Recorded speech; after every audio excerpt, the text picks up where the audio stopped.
Lockdown के दौरान सुबह 11 बजे तक दी गई ढिलाई का श्रीगंगानगर में लोग बेजा फायदा उठा रहे हैं। सड़कों पर यातायात का काफी दबाव देखा जा रहा है। वहीं गाइडलाइन की पालना करवाने के लिए जगह जगह पुलिस जाब्ता तैनात है। पुलिस कार्रवाई के साथ साथ लोगों को भी समझा रही है। सुखाड़िया सर्किल का जायजा लिया संवाददाता अशोक ने। वैश्विक महामारी कोरोना वायरस के संक्रमण की रोकथाम के लिए प्रदेश में 24 मई से चलाए जा रहे त्रिस्तरीय जन अनुशासन लॉकडाउन का आज 5वां दिन है और 5वें दिन भी लॉकडाउन की पालना करवाने के लिए श्री गंगानगर जिला मुख्यालय पर हर जगह जगह पुलिस जाब्ता तैनात है। अभी हम इस समय श्री गंगानगर के हृदय स्थल सुखाड़िया चौक पर मौजूद है। वहाँ का यदि हम आपको नज़ारा दिखाएं तो आप देख सकते हैं किस तरह से सुखाड़िया सर्किल पर जो लोगों की आवाज़ आई है, जो यातायात का दबाव है वो लगातार बना हुआ है। आप ये देखिए, ये केवल यहाँ के यातायात की बानगी आप देखिए एक बार कि किस हद तक सवेरे के 9 बजे के आसपास का वक्त है और आप ट्रैफिक देखिए, ये देखिए आप किस हद तक यहाँ तक कि टेम्पो, कार, टू व्हीलर्स, हालांकि अति आवश्यक सेवाओं के साथ साथ जो जेन्युइन रीज़न है उन सभी को निकलने की घर से छूट दी गई है, लेकिन उसके बावजूद लग रहा है कि शायद जो ढिलाई है उस ढिलाई का कहीं ना कहीं कोई मिसयूज़ हो रहा है।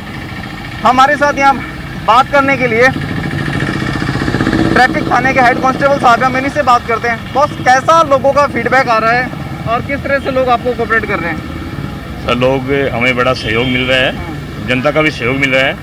कुछ एक को छोड़कर तो ऐसा देखने में मिलता है कि लोग इसका विरोध भी करते हैं। जिन लोगों का मास्क का जुर्माना 1000 रुपये हो गया है और वो लोग मतलब इसके लिए कह रहे हैं कि बहुत ज़्यादा जुर्माना है और समझाइश से लोगों का सहयोग मिल रहा है। लोग हमारी सेवा भी करते हैं, यहाँ पर चाय पानी के लिए पूछते हैं। और कोरोना काल में अभी देखने में आया जो कोरोना के जो मरीज है उनकी संख्या घटी है, इसका विशेष कारण यही है हमारे एसपी साहब द्वारा जो सख्ती अधिकारियों द्वारा, कलेक्टर साहब द्वारा जो सख्ती बरती गई है, ये सब उसी का परिणाम है। नहीं, वो ठीक है, लेकिन जो यातायात का दबाव है हम देख रहे हैं यहाँ पर लगातार जो यातायात का दबाव है, लोग बाहर निकल रहे हैं। इसका मतलब लोग घर से बाहर निकल रहे हैं। इधर आइए। जी, इधर आइए। हाँ जी।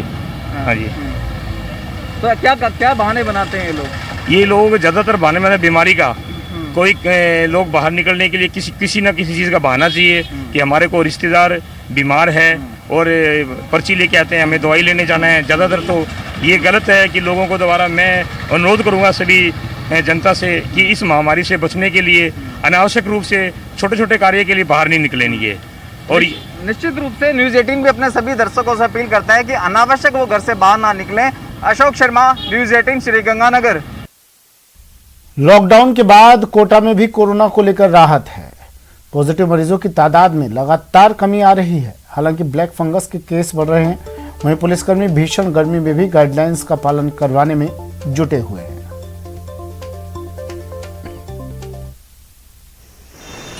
लॉकडाउन की सख्ती का असर कोटा में लगातार नजर आ रहा है और पॉजिटिव रोगियों की तादाद में कमी भी दर्ज की जा रही है। लेकिन कई बार जिस तरह की तस्वीरें नजर आती है, ये कोटा का सीआईडी चौराहा है और यहाँ पर देख सकते हैं आपकी बड़ी संख्या में वाहन जो है घरों से लोग लेकर के घरों से बाहर निकल रहे हैं। दुपहिया वाहनों पर भी लोग मौजूद हैं। इसके साथ साथ 4 पहिया वाहन भी बड़ी संख्या में यहाँ पर है। पुलिस जो है वो लगातार समझाइश कर रही है, लोगों के चालान भी बना रही है, लेकिन उसके बावजूद भी कई सारे लोग बेवजह घरों से बाहर निकल रहे हैं। लॉकडाउन की जो पालना करनी है वहाँ कहीं ना कहीं कुछ लोग उसकी लापरवाही बरतते नज़र आ रहे हैं। पुलिस जो है तमाम चेक पॉइंट्स पर मौजूद है।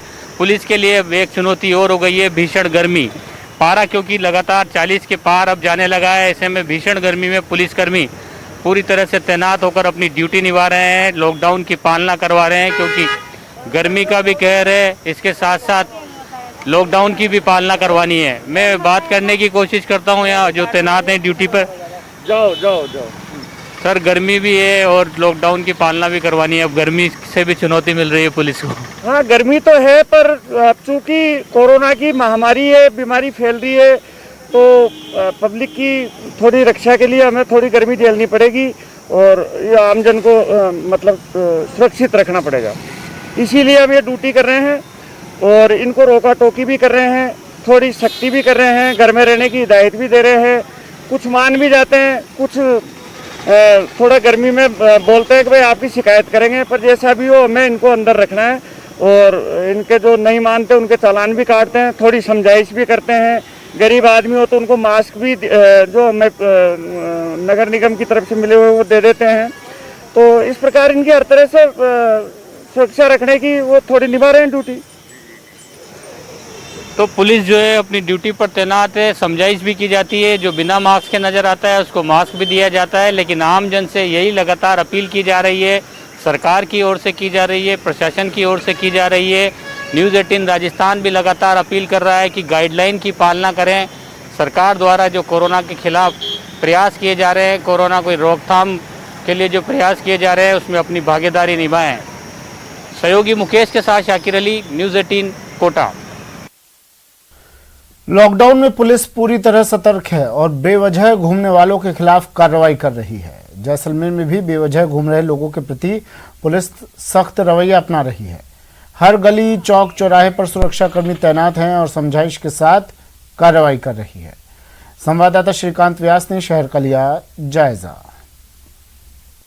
लॉकडाउन के बीच पुलिस सख्ती अपना रही है, कहीं ना कहीं आमजन सतर्क है, लेकिन कुछ लापरवाह लोग घरों से बाहर है और पुलिस उनकी चालान काटकर कार्रवाई भी कर रही है। पहले समझाइश का प्रयास करती है, लेकिन फिर भी न मानने पर उनके चालान काटे जा रहे हैं। आप देख रहे हैं किस तरह से जो है वो लापरवाह और बेपरवाही का आलम साफ देखने को मिल रहा है। यहाँ देख सकते हैं पुलिस के आते ही अब जो है वो दुकानें और सभी सब्जी के ठेलों को बंद करवाया गया है। साथ ही साथ पुलिस जाब्ता जो है अभी ग्रामीण बस स्टैंड पहुंचा है और यहाँ पर कुल मिलाकर कार्रवाई की जा रही है ताकि जो है इस कोरोना महामारी से बचा जा सके।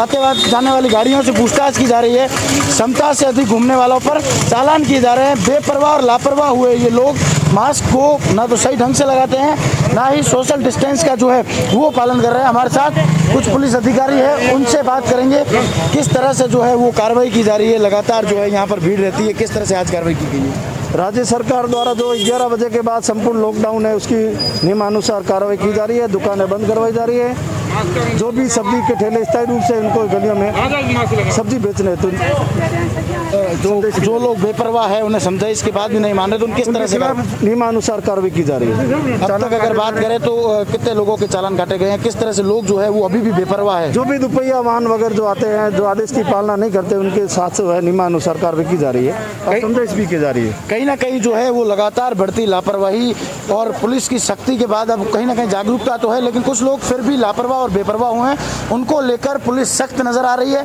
बेपरवाह घूमने वालों के चालान भी काटे गए हैं। अब त्रिस्तरीय लॉकडाउन कहीं ना कहीं प्रभावित तो नजर आता है, लेकिन फिर भी कहीं इक्का दुक्का लोग अगर बाहर है तो उन पर पुलिस सख्त कार्रवाई कर रही है। और अब एकमात्र जो है वो मंत्र है, घरों में रहें ताकि हम तीसरी लहर से पहले सजग हो जाएं और इस कोरोना की जंग को तीसरी लहर से पहले ही जीत लें। न्यूज़ 18 के लिए श्रीकांत व्यास, जैसलमेर। सीकर में लॉकडाउन के दौरान लोगों की जागरूकता रंग ला रही है और कोरोना मरीजों की संख्या तेजी से घट रही है। लॉकडाउन को लेकर पुलिस भी पूरी तरह सख्त है। 11 बजे तक खुल रहे बाजारों में भी भीड़ कम नजर आ रही है।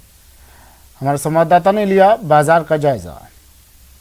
चल रहे लॉकडाउन का असर सीकर जिले में अब कोरोना वायरस के संक्रमण और बाजारों में दोनों जगह साफ नजर आने लगा है। कोरोना वायरस के संक्रमण की बात करें तो पिछले कुछ दिन में सीकर में सुखद आंकड़े सामने आए हैं और एक दिन पहले तो 100 से कम मामले सामने आए हैं।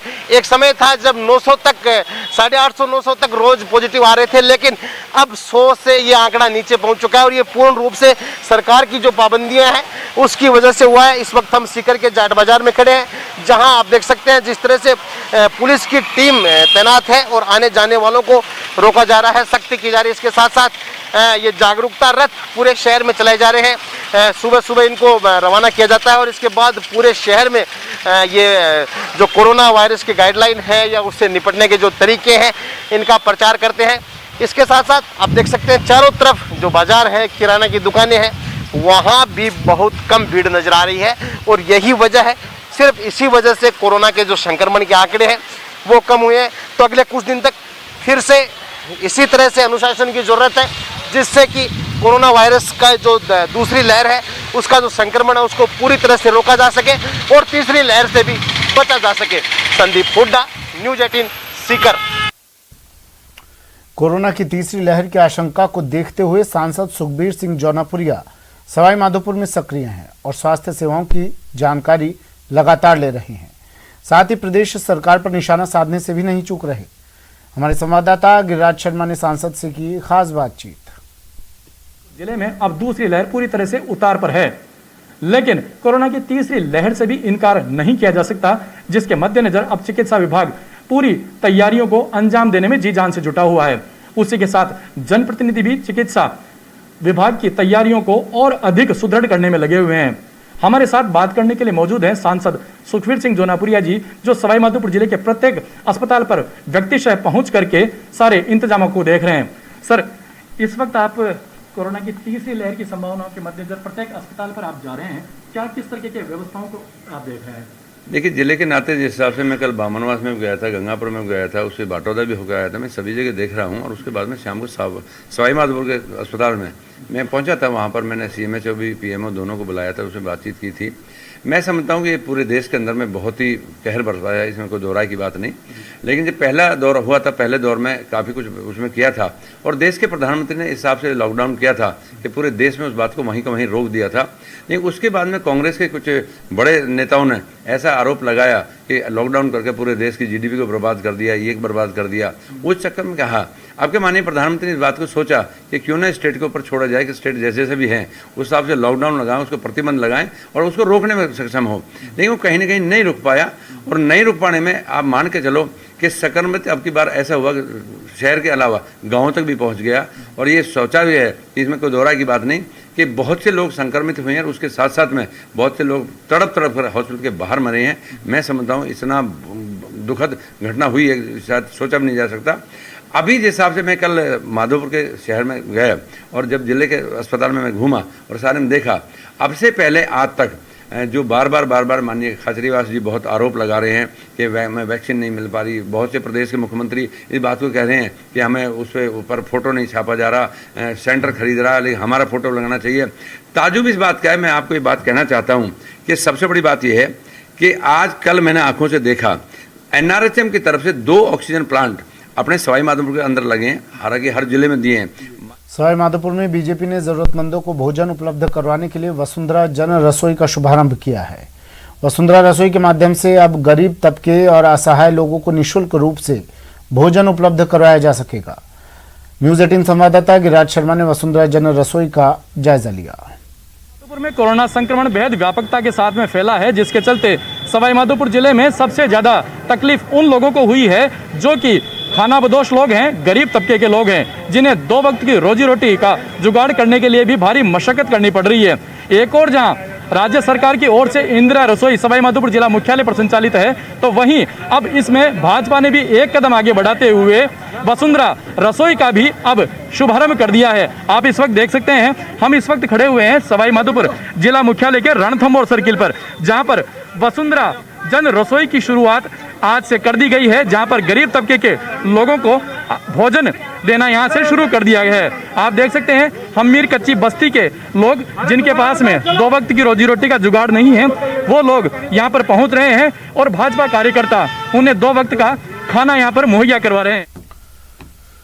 दौसा में वैक्सीनेशन के प्रति जबरदस्त उत्साह देखने को मिल रहा है, लेकिन वैक्सीन सेंटर पर कोरोना गाइडलाइंस की धज्जियां उड़ रही हैं। संवाददाता आशीष शर्मा ने एक वैक्सीन सेंटर का लिया जायजा।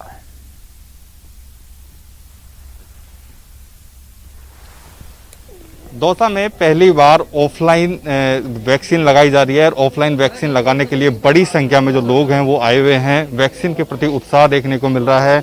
हम दिखाने की कोशिश कर रहे हैं कि जो लंबी लंबी लाइनें लगी हुई हैं, इन लाइनों के माध्यम से 2 से 3 घंटे तक यहाँ पर लोग खड़े हुए हैं और अपनी बारी का इंतजार कर रहे हैं।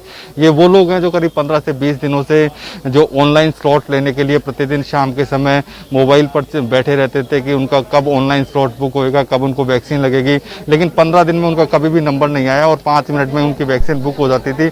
ऐसे में वैक्सीन बुक नहीं होने के कारण वो अब ऑफलाइन जब शुरू हुआ है, आज दौसा में कुछ सेंटरों पर ऑफलाइन रजिस्ट्रेशन करके और ऑफलाइन वैक्सीन लगाई जा रही है। हम शहरी PSC क्या बच्चे क्या बूढ़े सभी कोरोना वायरस के शिकार हो रहे हैं। अलवर में 26 दिन का नवजात बच्चा इससे संक्रमित है। ये मासूम अलवर का सबसे छोटा कोरोना मरीज है। इसे लगातार बुखार आने पर परिजनों ने अस्पताल में भर्ती करवाया और बच्चे के पिता कोरोना संक्रमित थे। ऐसे में डॉक्टर्स ने बच्चे की कोरोना जांच करवाई, जिसमें बच्चा भी कोरोना संक्रमित पाया गया। हॉस्पिटल में बच्चे का इलाज जारी है। डॉक्टर के मुताबिक बच्चे के लिए आने वाले कुछ दिन काफी अहम है। वो अभी मां का दूध भी पी रहा है और उसे सांस लेने में तकलीफ हो रही है। उसे समय समय पर ऑक्सीजन दी जा रही है। बच्चा मात्र 26 दिन का है। 1 मई को बच्चे की डिलीवरी हुई है और अभी उसको कोरोना का संक्रमण है। इस चीज़ के लिए उसको हरीश हॉस्पिटल में उपचाराधीन है। मेरे अंडर में है डॉक्टर दीपेश गुप्ता, शिशु रोग विशेषज्ञ हूँ मैं, और बच्चे का हम जो भी कोविड प्रोटोकॉल के तहत हम इलाज कर रहे हैं।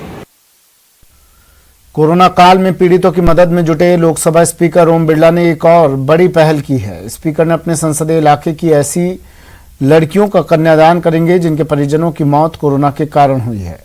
उन्होंने समाज के लोगों से इसके लिए आगे आने की अपील की। साथ ही उन्होंने कहा कि जिस परिवार में कोई कमाने वाला नहीं है उस परिवार के बच्चों की मुफ्त शिक्षा की भी व्यवस्था की जाएगी। संवाददाता शाकिर अली ने लोकसभा स्पीकर से की खास बातचीत। एक साल जब हाड़ौती में अकाल पड़ा था तो उस वक्त लोकसभा स्पीकर ओम बिरला जब सांसद हुआ करते थे, उन्होंने एक मुट्ठी अनाज अभियान चलाया था और किसानों को बहुत बड़ी राहत उससे मिली थी। किसानों तक, गरीब किसानों तक उस अनाज को पहुंचाया गया था। एक बार फिर उन्होंने एक नई पहल की है। कोरोना काल के दौरान जिन बच्चों के सर से माता पिता का साया उठ गया है, उनकी जो शादी योग्य बेटियां हैं उनका कन्यादान किया जाएगा।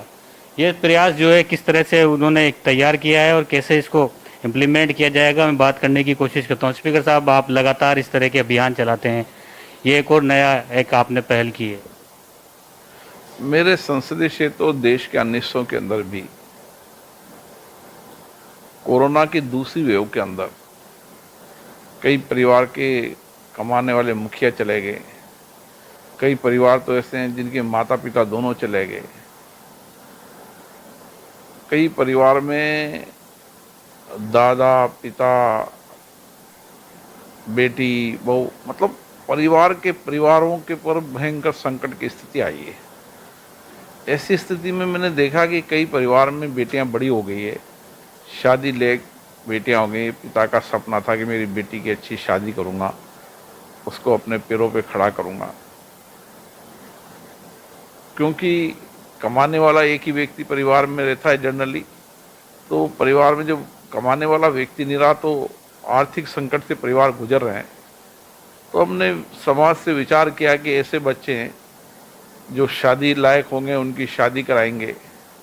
जो बच्चे स्कूल में पढ़ रहे हैं, जिस स्कूल में पहले पढ़ते थे लेकिन आर्थिक संकट के कारण अब नहीं पढ़ पाएंगे, फीस जमा करा पाएंगे, उनको कोटा बूंदी संसदीय क्षेत्र के सभी विद्यालयों से चर्चा करके उनको निःशुल्क शिक्षा, उनके बैग, उनकी ड्रेस और अन्य जो चीज़ों की आवश्यकता कराएंगे ताकि वो बच्चा अपनी पढ़ाई पूरी कर सके। क्योंकि कोटा एक कोचिंग का हब है, देश भर का कोचिंग का विद्यार्थी पढ़ने आता है। तो कुछ एलएन वाले और कुछ कोचिंग संस्थाओं ने भी अपनी तरफ से सहमति बताई कि देश भर के अंदर जहाँ भी कोरोना के इस संकट के समय कमाने वाला व्यक्ति नहीं रहा, तो ऐसे बेटे बेटियों को आईआईटी पीएमटी का कोचिंग भी कराएंगे और जिनकी आर्थिक स्थिति बहुत कमज़ोर रही उनको रहने के लिए छात्रावास भी उपलब्ध कराएंगे। सहयोगी मुकेश के साथ शाकिर अली, न्यूज़ 18 कोटा। कहते हैं हौसला हो तो कितनी भी बड़ी मुसीबत को मात दी जा सकती है। 27 साल की रूपाली ने भी कुछ ऐसा ही कर दिखाया है। अपनी इच्छा शक्ति से कोरोना को मात दे दी है।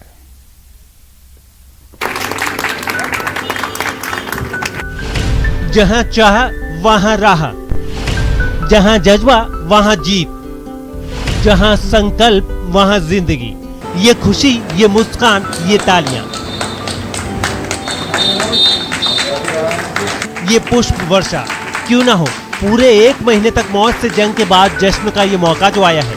18 महीने के एक बच्चे की मां रूपाली ने कोरोना को मात दी है। वेंटिलेटर से ग्रैंड विदाई तक का सफर बेहद मुश्किल भरा रहा। जिस समय रूपाली को कोटा के निजी हॉस्पिटल में भर्ती के लिए लाया गया था, उनकी हालत बेहद गंभीर थी। 26 अप्रैल को रूपाली को अस्पताल में भर्ती किया गया। उस समय रूपाली का ऑक्सीजन लेवल 30 था। ऑक्सीजन लेवल लगातार गिर रहा था। रूपाली को वेंटिलेटर पर रखा गया, लेकिन 28 अप्रैल तक हालत में कुछ सुधार नहीं हुआ। प्रोटोकॉल के अनुसार रेगुलर दवाएं भी दी गईं। रूपाली को प्लाज्मा भी चढ़ाया गया, जिसके बाद रूपाली की हालत में धीरे धीरे सुधार होने लगा और ऑक्सीजन लेवल 67 से 72 के बीच पहुंच गया। 25 दिन बाद ऑक्सीजन लेवल 88 तक पहुंच गया और डिस्चार्ज के वक्त ऑक्सीजन लेवल 93 पहुंच गया। मौत को मात देकर जब रूपाली की अस्पताल से विदाई की घड़ी आई तो अस्पताल का पूरा स्टाफ उन्हें बाहर तक छोड़ने आया, तालियां बजाईं और हंसी खुशी उनको विदा किया। रूपाली भी सांसें देने वाले अस्पताल को शुक्रिया कहते नहीं थक रही हैं। ट्रीटमेंट डॉक्टर के ढंग से हुआ और आज 1 महीने बाद मैं डिस्चार्ज हो रही हूँ। मैं पूरी तरह स्वस्थ हूँ।